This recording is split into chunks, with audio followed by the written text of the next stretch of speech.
Бәріне сәлем достар, бүгін сіздермен трайфл десертін пісіретін боламыз. Видеоны міндетті түрде соңына дейін көріңіздер.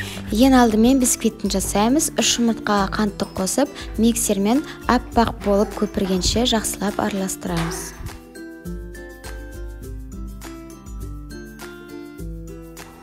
Енді құрғақ ингредиенттерді қосамыз. Ұнға какаоны және де қопсытқышты қосып, барлығын жақсылап араластырамыз. Енді осы құрғақ ингредиенттерді жұмыртқалы массамызға еліктен өткізіп, біртіндеп сала отырып, миксердің төмен жылдамдығымен араластырамыз.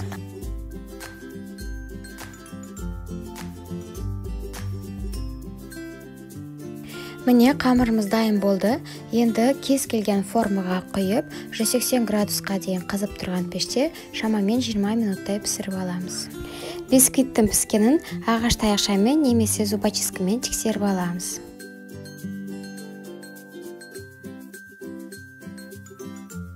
Енді кремін жасаймыз. Ол үшін салқын клейгейді миксермен аздап қойылғанға дейін миксерлеп аламыз. Қант ұнтағын електен өткізіп, тағы да аздап қойылғанға дейін миксерлейміз.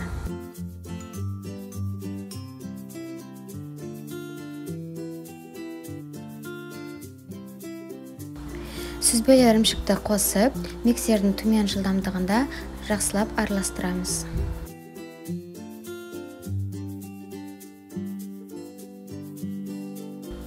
Мінеге креміміз дайын болды. Осындай формасын ұстайтын крем шығуы керек. Бисквитіміз дайын болды.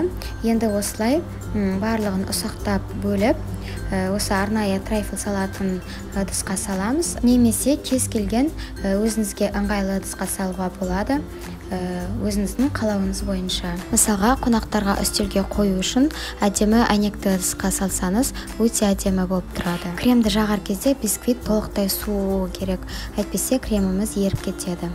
Енді осылай барлығын тегістеп болғаннан кейін мұздатқышқа 1 сағатқа қойып қоямыз. Ал енді шоколадты глазур жасаймыз. Ол үшін шоколадқа клейгейді қосып, баяу отта араластырамыз.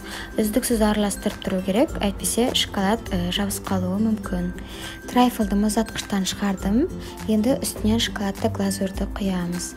Шоколадты ыстық күйінде құймаңыздар, әйтпесе кремді ертіп жібереді. Шамамен 5 минуттан кейін барып шоколадты құюымыз қажет. Шоколадты толықтай құйып болған соң өзіміздің қалауымызша әдемілейміз. Әртүрлі жеміс жидектермен, жаңғақтармен әдемілеуіңізге болады. Оның барлығы өзіңіздің қалауыңызда. Мінеке трайфлымыз дайын болды. Өте оңай жасалады. Міндетті түрде жасап көріңіздер. Өте дәмді, нәзік, жұмсақ болып шықты.